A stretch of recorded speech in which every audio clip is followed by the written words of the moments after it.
Quando o Senhor Jesus estava diante de Pilatos, que o questionou, tu és rei? A resposta de Nosso Senhor foi, eu para isso nasci e vim ao mundo. Ele sabia muito bem qual era o seu propósito. Eu quero lhe questionar, você conhece o seu propósito? Você sabe da importância de reconhecer que há um propósito? Nos próximos minutos, eu quero ter uma conversa franca e bíblica a respeito disso. Fique comigo.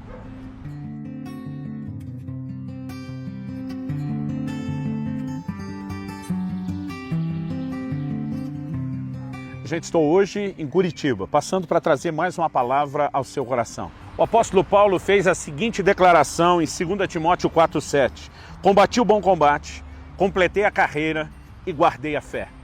Cada uma dessas 3 declarações dentro dessa frase é muito importante. E quando ele usa a expressão completei a carreira, a palavra aqui traduzida carreira fala de um curso.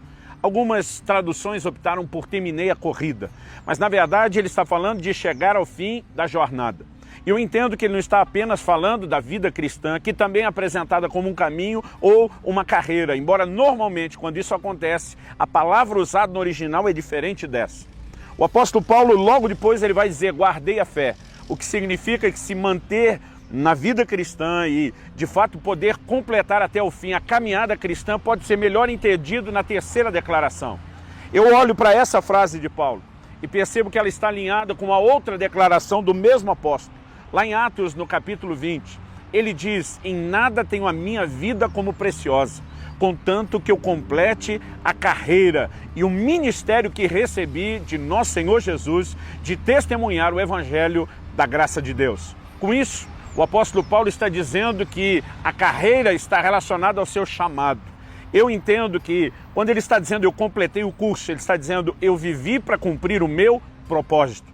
Esse assunto a respeito do propósito é algo sério, é algo importante, é algo bíblico, mas muitas vezes porque não existe a devida ênfase, porque não somos corretamente ensinados ou estimulados a enxergar isso na palavra de Deus, acaba nos passando desapercebido.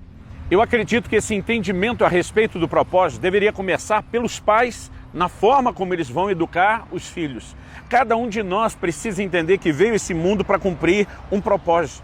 O salmista diz lá no Salmo 139 que todos os meus dias foram escritos no teu livro quando nenhum deles ainda existia. Há um Deus que estabeleceu um propósito para cada um de nós antes da nossa existência. É o Deus onisciente, é o Deus presciente que tem propósitos para cada um de nós. Paulo diz que o Senhor o separou desde o ventre da sua mãe. O Senhor declara a mesma coisa a respeito do profeta Jeremias. Muito antes do nascimento de cada um de nós, um curso havia sido estabelecido por Deus, ou um propósito. Há uma carreira que precisa ser completada e nós precisamos nos mover dentro desse entendimento. Quando o anjo do Senhor apareceu para a mãe de Sansão, dando a notícia, era uma mulher que não podia gerar filhos, dando a notícia de que Deus faria um milagre, de que ela daria luz a um filho. Esse anjo enviado pelo Senhor, ele fala qual era o propósito de Sansão, livrar Israel da mão dos filisteus. Ele menciona a importância de que fosse um nazireu. Quando a mulher chega em casa e conversa com o pai de Sansão, Manoá, e diz, olha, um homem de Deus me apareceu, me disse isso, o posicionamento daquele pai. E a palavra de Deus nos relata isso lá em Juízes 13, do versículo 2 até o 12. É o seguinte, se esse anjo ou esse homem de Deus aparecer de novo, diga que eu quero falar com ele. Eu preciso saber como é que nós devemos criar esse menino. E na verdade, a palavra de Deus mostra que o anjo foi enviado novamente e dessa vez ele tem a oportunidade de conversar, de perguntar e receber a resposta. O que me faz entender que esse é o tipo de oração que quando os pais fazem, pedindo a Deus a capacidade de entender como criar seus filhos, Deus está disposto a nos orientar. O entendimento de que é um propósito a ser cumprido na vida já deveria começar dentro de casa. Uma educação a ser recebida dos nossos pais. E se você não teve o privilégio de nascer num lar cristão, ou mesmo tendo nascido, seus pais não entendiam isso para te orientar sobre o propósito. No mínimo, você pode daqui para frente mudar isso a partir da próxima geração, dos seus filhos, ou quem sabe ajudar os seus filhos a fazer da forma correta com os seus netos. Mas o entendimento do propósito deveria ser não apenas buscado, mas vivido. Cada um de nós recebeu de Deus o privilégio e a oportunidade de cooperar com o avanço do reino de Deus, com a edificação das pessoas de forma diferente. Não adianta a gente se comparar, não adianta querer fazer as mesmas coisas. O apóstolo Paulo diz que nós coletivamente somos um só corpo, o corpo de Cristo, mas individualmente somos os seus membros.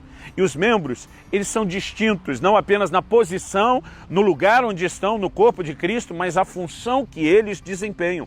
E Paulo diz que um membro não pode desprezar o outro, porque todos são igualmente necessários. Então nós precisamos compreender o nosso propósito como parte da nossa identidade, daquilo que nós fomos comissionados a realizar e a fazer para Deus. Porque o cumprimento do propósito, ele nos permite alcançar esse lugar de realização. Quando José começou a ter sonhos a respeito de um dia estar governando, ele não estava recebendo de Deus apenas uma promessa. Ele estava recebendo fragmentos de revelação do seu propósito, do seu destino. Deus queria fazer dele um instrumento para que toda a sua família e, posteriormente, a sua linhagem pudessem ser guardadas e preservadas da fome, para que o plano de Deus, mediante a promessa e aliança feita com Abraão, pudesse se cumprir. Nós precisamos crer que Deus não apenas tem um propósito, mas que Ele deseja nos orientar a respeito do propósito. As pessoas às vezes gostam de transmitir essa responsabilidade para outros. Frequentemente, pessoas do próprio rebanho que eu pastoreio me perguntam: pastor, o que o senhor acredita que Deus tem para mim? E eu digo para eles: olha, você pode até ouvir opiniões, mas você não pode construir o seu futuro, o seu destino, o entendimento de um propósito baseado no que outros acham. A responsabilidade de ouvir isso de Deus pertence a cada um de nós. Em Atos, no capítulo 13, a Bíblia diz que havia profetas e mestres na igreja de Antioquia e que eles estavam jejuando, ministrando ao Senhor. E a Bíblia diz: disse o Espírito Santo, separai-me a Paulo e a Barnabé para a obra a que os tenho chamado. Eu acho lindo essa declaração e esse registro, porque a palavra de Deus nos mostra que quem sai cumprir um propósito precisa do envio da igreja, do comissionamento e da bênção da liderança. Eles receberam imposição de mãos, eles foram enviados. O próprio Espírito Santo que os chamou pede que a igreja os envie, porque o próprio Deus respeita esse princípio de autoridade. No entanto, o Espírito Santo não disse para a liderança de Paulo e Barnabé, não disse para aqueles que iriam enviá-lo qual era a missão. Ele só disse: separai-me a Paulo e Barnabé para a obra que eu os tenho chamado. Quem sabia a obra a ser feita e executada? Aqueles que Deus tinha chamado. O entendimento do que fazer estava no coração de Paulo e Barnabé. Ou seja, é sua responsabilidade entrar em Deus num lugar de oração, de espera, de busca contínua da orientação de Deus a respeito daquilo que é o plano e o propósito dele. Na verdade, nós precisamos esperar que em algum momento nossa liderança, alinhada com o Espírito Santo, possa entender a hora certa de nos liberar para fazer. Fazer o quê? Aquilo que nós compreendemos ser parte do propósito. Quando eu falo do propósito, precisamos entender que isso não envolve apenas um aspecto do chamado. Nós podemos destacar vários, podemos falar do tipo de dons, de ministérios diferentes, mas isso envolve também o entendimento a respeito de onde nós vamos desempenhar isso. Muitas vezes Deus deseja levar alguns de nós a lugares diferentes. Muitas vezes Deus deseja nos mover de lugar e nós temos que ter a sensibilidade se o chamado dele é para uma outra cidade, para um outro estado ou para uma outra nação. Isso não significa que a gente vai inventar moda e decidir correndo mudar só porque quer. Porque Tiago diz: vocês que dizem hoje ou amanhã iremos a tal cidade, ali negociaremos, ganharemos dinheiro, deveriam primeiro dizer: se o Senhor quiser e se vivemos. Toda a nossa vida deveria ser buscando a vontade de Deus. Jesus orava dizendo: seja feita não a minha, mas a tua vontade. E o exemplo da oração de Jesus no Getsemane serve para todos nós. Nenhum de nós deveria tomar decisões, fazer os próprios planos, passar por mudanças radicais como essa de se estabelecer no outro lugar, sem consultar primeiro o Senhor, sem clamar que a vontade dele se cumpra. Agora, mesmo quando nós temos uma direção de Deus, do que devemos fazer, nós ainda precisamos compreender a declaração de Eclesiastes 8,5, que diz: o coração do sábio conhece o tempo e o modo certo de agir. Um desafio não é apenas entender que há um propósito e que a carreira precisa ser completada, mas é entender que há desdobramentos ao longo do caminho. O apóstolo Paulo não começou como apóstolo. Nós o vemos relacionado como mestre, o vemos evangelizando, mas daqui a pouco nós percebemos ele no contexto missionário como implantador de igreja, e aquele chamado desde o início para ser apóstolo, ele de fato tem o seu momento. Na hora de exercer o seu ministério apostólico, implantador de igrejas, Paulo às vezes planejava entrar em determinadas cidades e nós lemos Atos 16 dizendo que o Espírito do Senhor não o permitiu. Interessante que Paulo queria entrar na Ásia e o Senhor não deixou. No futuro, a Ásia veio a ser o maior palco do ministério de Paulo. Se a gente especular aqui que Paulo estava olhando a Ásia porque já tinha uma convicção do que Deus queria para ele, nós podemos estar corretos. No entanto, isso não significa que aquela era a hora. Então o sábio entende o tempo e o modo. Precisamos não apenas orar para entender qual é o chamado, qual é o propósito, mas precisamos viver uma vida contínua de oração, de dependência do Espírito Santo, para que cada uma dessas etapas seja vividas na hora certa, no lugar certo, e que a gente possa fazer essas coisas da forma correta. Alguém diz, pastor, viver o propósito é um desafio.